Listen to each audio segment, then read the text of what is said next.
Tapi sebelum gue jelasin, cek dompet dulu, ntar hilang. Gue nggak ada dompet. Oh, nggak ada dong. Lu kayak itu kalau misalnya ada bayangan ya sama-sama kayak aku duit koin. Berarti belum apa-apa udah hilang. Yoi, hilang harga diri gitu. Banyak yang gini, banyak yang berpikiran, oh hipnosis itu atau hipnoterapi tepatnya ya. Nah, hipnoterapi itu adalah satu kondisi atau satu alat di mana seseorang akan kehilangan kesadaran dan lain sebagainya gitu ya.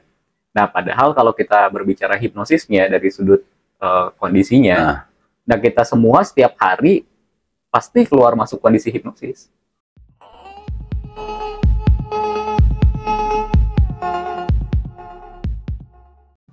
Apakah ada keterkaitan antara psikologis dengan hipnoterapi? Nah, kali ini gue pengen ngobrol sama Nando nih. Karena itu bidangnya lu ya. Kalau gue kan biasanya bidangnya ya begal-begal motor lah, biasa kalau malam-malam.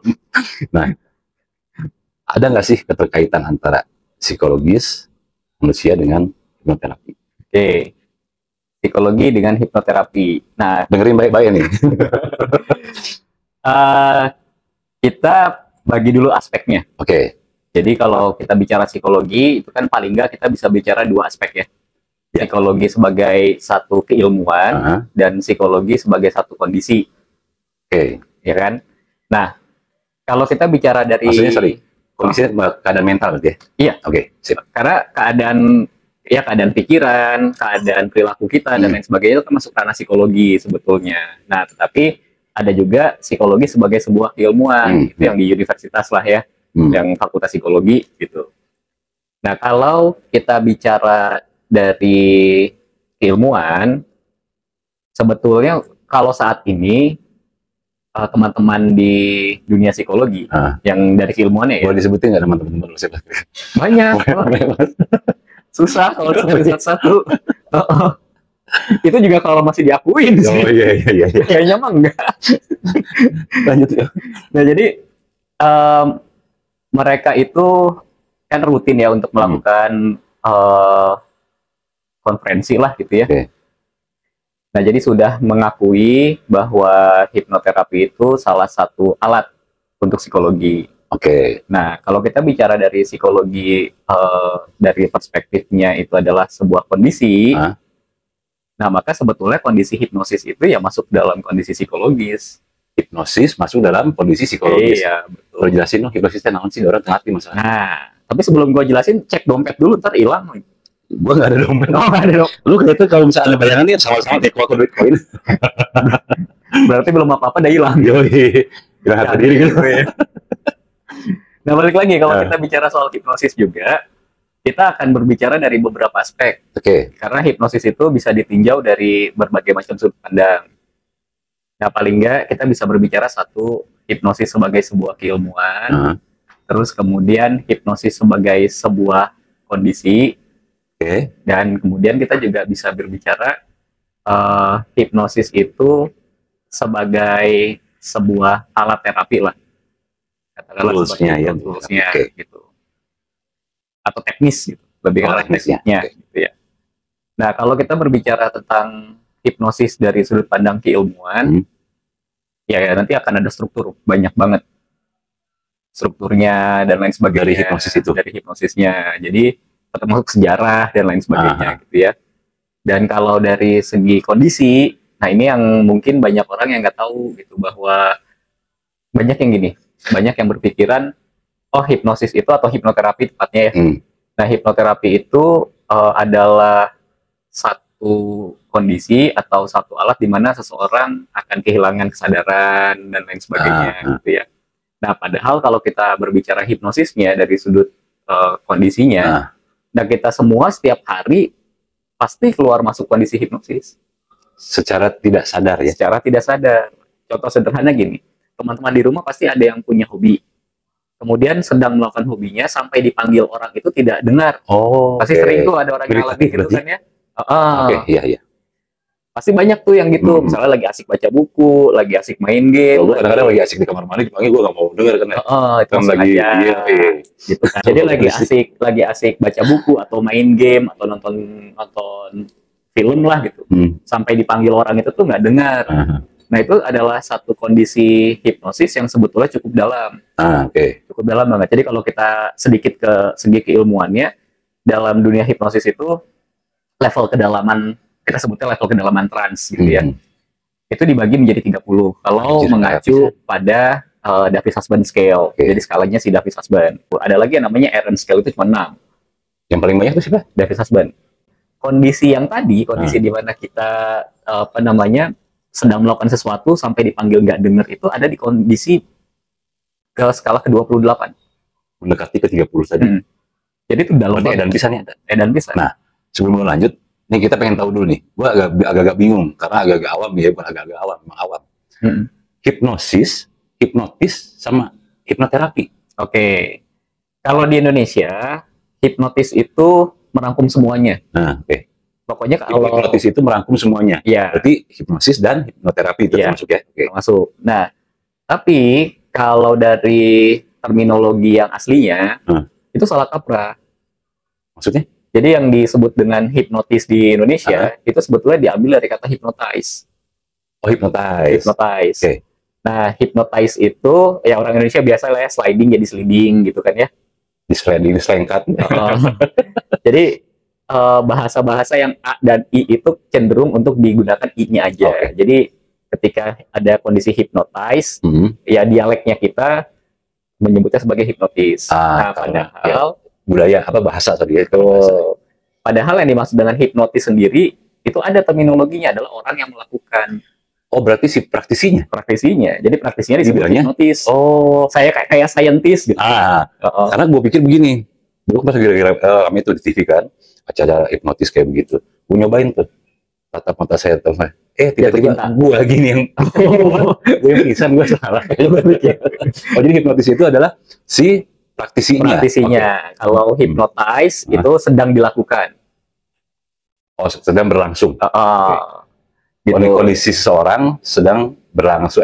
Kondisi seseorang yang jadi misalnya gini, misalnya gue melakukan hipnosis ke lu. Nah, kalau bahasa Inggrisnya kan Nando hypnotizing Ricky. Oh, gue hypnotize. Nah, ada lagi hipnosis. Hipnosis itu adalah keilmuannya atau kondisi. Berarti beda yang sama kayak tukang-tukang itu, gendam-gendam itu beda ya? Belum ada penelitian ke arah sana.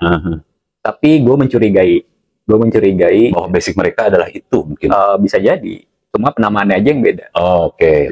Hanya kalau dari, ya ini juga nggak bisa dibuktikan ya. Karena katanya gendam itu melibatkan ya unsur-unsur klinik lah gitu ya. Pantesan ada film Gendam Nyi Blorong. Yang penting jangan sampai balas gendam aja. Gendam Nyi Blorong lah, males aja. Masa serius banget nih nontonnya teman-teman.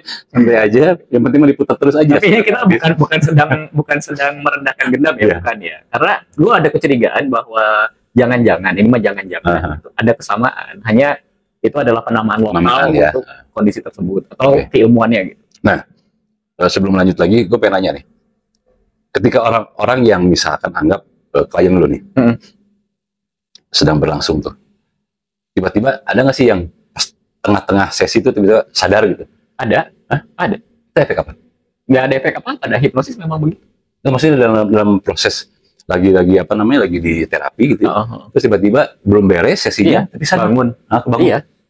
Ada banyak. Emang umum tapi itu kan? Umum.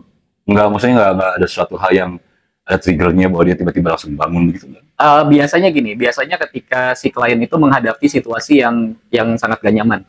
Buat dirinya dia. Nah, tapi kalau gue sendiri itu gue jadiin sebagai sebuah faktor keamanan lah ya. Karena kan kalau dalam kondisi hipnosis kadang-kadang pikiran seseorang tuh kemana-mana. Nah, terus ada lagi satu kondisi ketika kita dalam kondisi hipnosis itu aliran darah di bawah kulit itu jadi lebih lancar. Ada beberapa kondisi yang seperti itu. Ya mungkin rasanya tuh sama kayak kalau kita kesemutan lah. Kesemutan. Kan kalau kita lagi kesemutan terus tangannya dipegang kan ada gimana rasanya. Gitu. Nah, jadi pada saat itu terjadi si gesekan baju dengan kulit itu bisa membuat si klien mempersepsikan bahwa dia sedang diraba. Oh, berarti lebih ke ketakutan bawah sadar dia? Iya. Nah, biasanya kalau gue malah menggunakan itu sebagai sebuah alat. Jadi gue bilang, dalam proses hipnosis itu kan memang kadang kita butuh menyentuh ya. Tapi gue kasih tahu yang disentuh itu bakal mana aja. Nah kalau kamu merasa ada sentuhan di daerah lain, langsung buka mata. Oh. Jadi memang dikondisikan. Itu yang pertama. Oke. Nah yang kedua tadi sebenarnya yang pertama tadi di depan ya, bahwa ada satu kondisi dia sedang menghadapi entah ketakutan, entah kemarahan atau apapun yang membuat dia tidak nyaman dan pikiran dia itu mempersepsikan bahwa ini terlalu besar untuk dihadapi. Ketakutan itu lah ya. Jadi dia bangun. Nah, secara mental pun saat lagi diproses, lagi di terapi itu, dia memang sudah ada kayak insting untuk bertahan. Betul. Makanya ada penolakan dan dia bangun. Nah, sekalian itu juga satu bukti bahwa dalam kondisi hipnosis, klien itu tetap sadar, nggak kehilangan kesadaran. Oh, nggak kayak yang di acara-acara TV itu? Enggak, beda. Kalau acara TV itu kan beda sama hipnoterapi. Nah, kalau itu maksudnya gimana sih? Sama. Prinsipnya tiba-tiba ada yang begini. Kalau misalkan lu ditanya nama, lu lupa namanya. Sama tuh kayak begitu? Sama, itu namanya post-hypnotic suggestion. Oh. Jadi sugesti yang berlaku ketika proses hipnosisnya udah selesai. Berarti malah setelahnya. Iya. Baru dia namanya? Kan ditanya namanya kan setelah prosesnya selesai kan. Baru tanya namanya lupa gitu, siapa gitu. Nah itu namanya post-hypnotic suggestion. Kalau gue misalkan nih di hipnoterapi, untuk ngelupain utang bisa kira-kira? Ini bagus nih pertanyaannya, karena banyak orang yang gini, banyak orang yang tolong dong coach saya di hipnoterapi supaya saya melupakan masalah saya. Nah gini, anggaplah si hutang itu sebuah masalah ya. Oke. Nah sebenarnya otak manusia tidak didesain untuk bisa lupa, kecuali otaknya rusak. Kecuali kalau memang ada kelainan di otaknya, entah terbentur atau ada penyakit tertentu yang membuat si memori itu menjadi hilang. Itu memang ada kondisinya. Amnesia bisa atau pikun. Nah pikun juga sama. Buah pikun enak digoreng gitu. Ngopi dulu lah. Paling kalau ada cireng. Lo tahu buah pikun kan? Coba browsing di buah pikun.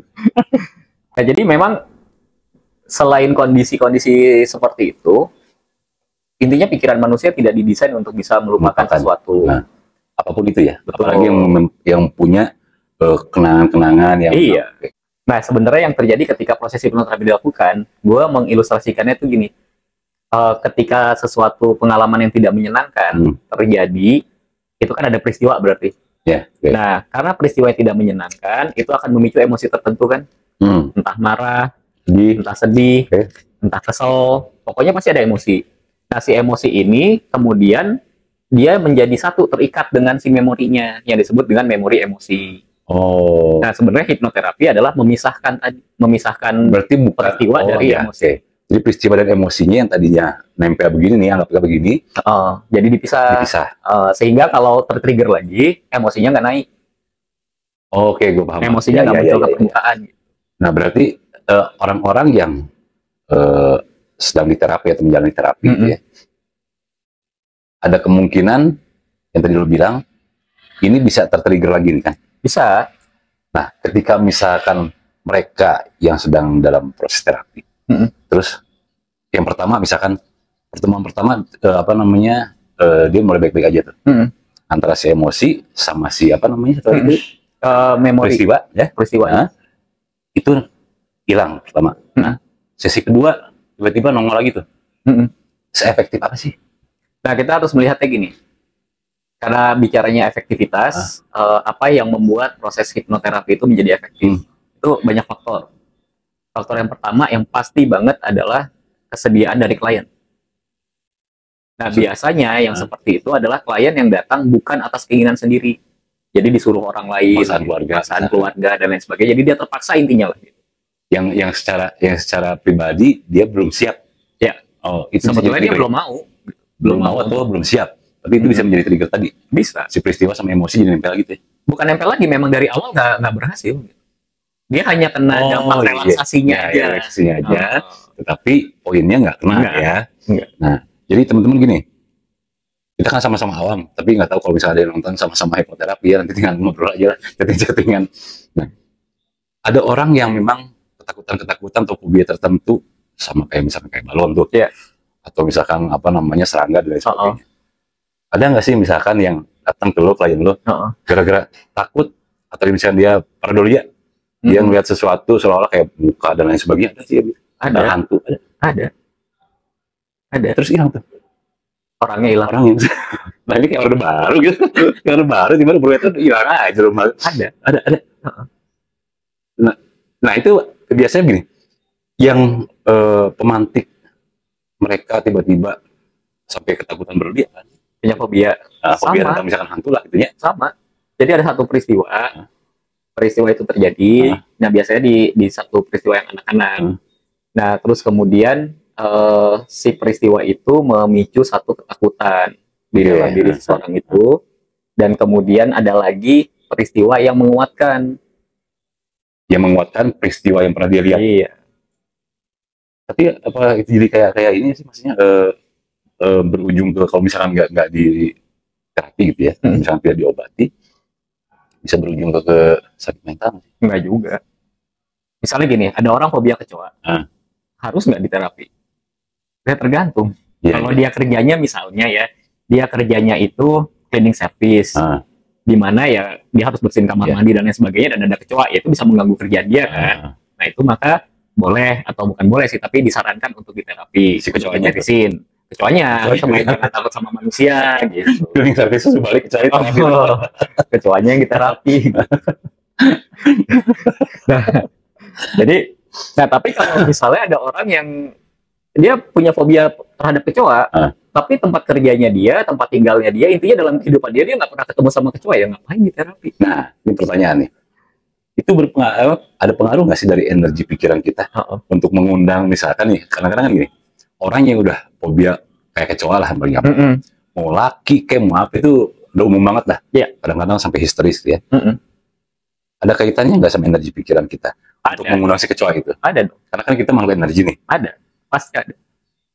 Dia menerima transmitter, jadi dia si kecoanya jadi transmitter kan? Iya.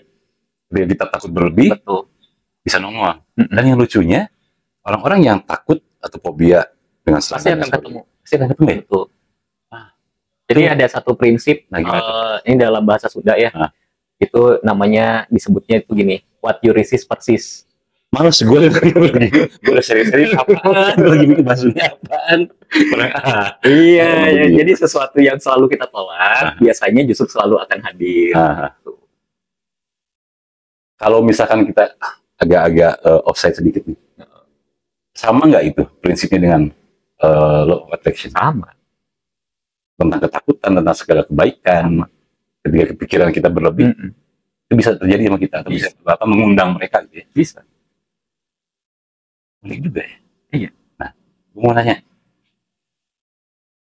orang yang datang ke lo, mendiskusikan ya istilahnya masalah kehidupan dan sebagainya, yang paling berat? Nggak ada. Kalau itu masukan? Ada, banyak. Nah, ceritalah bagaimana teman-teman. Nah gini, jadi kalau kerasukan tapi jadi kalau dalam dunia hipnoterapi, kerasukan itu kita nggak bilangnya kerasukan. Jadi kita bilangnya itu abreaksi. Abreaksi. Maksudnya artinya apa? Abreaksi itu gini, ketika kita terkena atau terpapar satu peristiwa yang tidak menyenangkan, yang memicu emosi tadi, kan seringkali kita berdalih kita sabar ya jadi orang gitu. Nah pada saat kita mengatakan sabar, sebetulnya, dan itu rasanya akan langsung, mungkin ada beberapa orang yang begitu, aduh lah gue bersabar gitu. Itu langsung hilang tuh rasanya, yang nggak enaknya, nggak nyamannya gitu ya. Tapi nggak benar-benar hilang, dia disimpan di pikiran bawah sadar. Oh, disisain? Bukan disisain, disimpan. Disimpan gitu. Jadi cuma sistem kesadaran itu dibohongin gitu, bahwa lo sekarang rasanya udah nyaman karena lo udah bersabar, tapi emosinya gue simpen dulu. Nah, sampai si bawah sadarnya itu udah nggak kuat nampung lagi. Oh, jadi mudah lah ya. Iya. Jadilah kayak begitu. Itu sama kayak histeria massa nggak sih? Sama.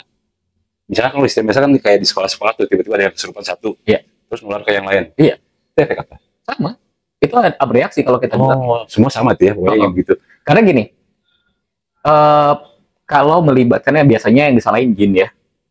Padahal jinnya belum tentu salah gitu. Ada masalah apa? Nggak tahu. Biasanya yang disalahin jin. Nah, tapi kalau benar nih, seandainya benar ada entitas gaib yang merasuki mereka, masa gurunya nggak kena? Kalau gurunya nggak kena kali, atau jinnya sebelah sama gurunya bisa aja ya nggak? Atau kelas lain masa nggak kena? Biasanya itu kena hanya di satu kelas atau satu angkatan. Tapi angkatan lain nggak kena. Jadi lebih ke Berarti gini pilih kasih ya. kayaknya wali kelas, kayaknya wali kelas A misalkan begitu. Makanya di kelas A. Tapi gurunya nggak pernah kena. Nah, kenapa? Karena gini, satu angkatan itu biasanya itu yang akan menghadapi ujian. Itu kan menghadapi stres yang sama. Oh iya. Nah, pemicunya itu sebenarnya. Nah, sebetulnya gini, histeria masa itu bisa kita jelaskan dengan cara yang mudah. Pernah nggak kita lagi ngumpul, ada satu orang nguap, tiba-tiba nguap semua?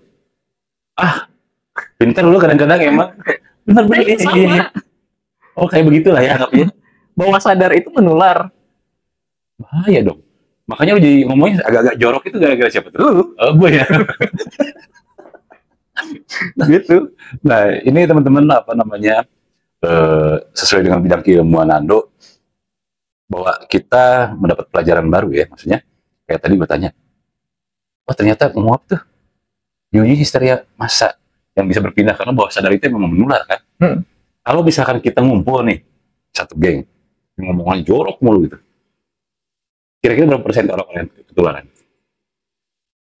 Tergantung dari orangnya, intensitasnya sama enggak. Alhamdulillah kita kaget nggak pernah ketularan, kita nularin dia. Tergantung intensitasnya. Kalau intensitasnya tiap hari ketemu, itu akan semakin tinggi. Karena dalam dunia hipnoterapi itu ada satu hukum yang disebut dengan hukum repetisi. Jadi ada hukum repetisi, ada hukum identifikasi. Nah, biasanya kalau dalam satu kelompok, dua itu tuh terjadi. Karena ketika kita masuk dalam sebuah komunitas, kita kan langsung mengidentikan komunitas itu dengan diri kita. Jadi perilaku kita juga akan menyesuaikan dengan kelompok itu. Cocok apa enggak nih gue masuk komunitas itu, gitu lah ya. Nah, ketika udah mulai intens, ya itu akan lebih kuat lagi. Sebelum kita tutup, saran buat teman-teman untuk menjaga kesehatan pikiran mereka dan mental. Jauhin masalah. Kan hidup masalah, Nanda. Betul, hidup masalah. Gini, untuk menjaga berarti pencegahan. Pencegahan, preventif. Pencegahan. Nah, kalau untuk pencegahan, itu ada yang disebut dengan self-hypnosis. Kalau dari sudut pandang hipnosis ya. Bagi-bagi caranya. Ada yang disebut dengan self-hypnosis. Nah, tadi gue contohin tadi ya, yang gue tetap mata gue sama orang, gue pengen hipnotis orang, tiba-tiba malah gue yang pingsan. Gitu. Iya. Itu kayaknya salah prosedur.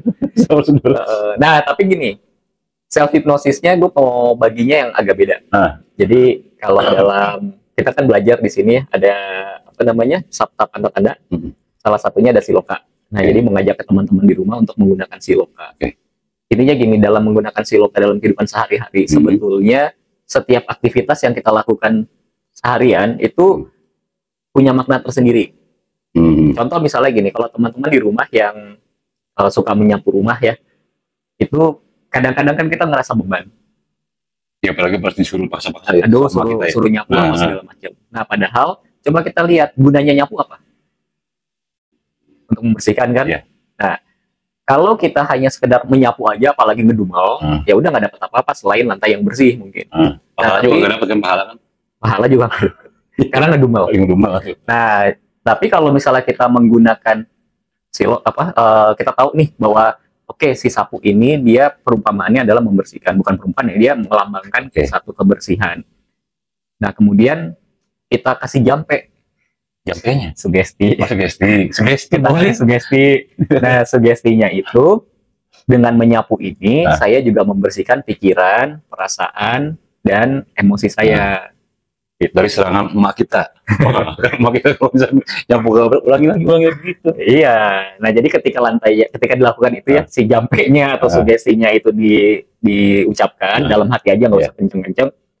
Terus kita nyapu, nanti tanpa disadari ternyata dalam proses nyapu itu juga kita membersihkan diri kita. Bener, dalam banget. Gitu. Jangan bisa dilakukan. Jadi filsuf. Jadi repetisi ya berarti ya. Kayak kita misalkan berpikiran baik, lebih banyak hal yang baik yang datang sama kita. Tapi ketika lu atau teman-teman semua berpikiran yang buruk atau misalnya banyak ketakutan yang dipikirkan, pasti yang begitu mulut yang datang tuh. Makanya baik-baik deh sama pikiran kita, misalnya lo ya. Iya, ada vitaminnya sih. Ada ginkgo biloba. Ginkgo biloba. Oke. Sampai ketemu lagi di obrolan kita selanjutnya. Hatur nuhun.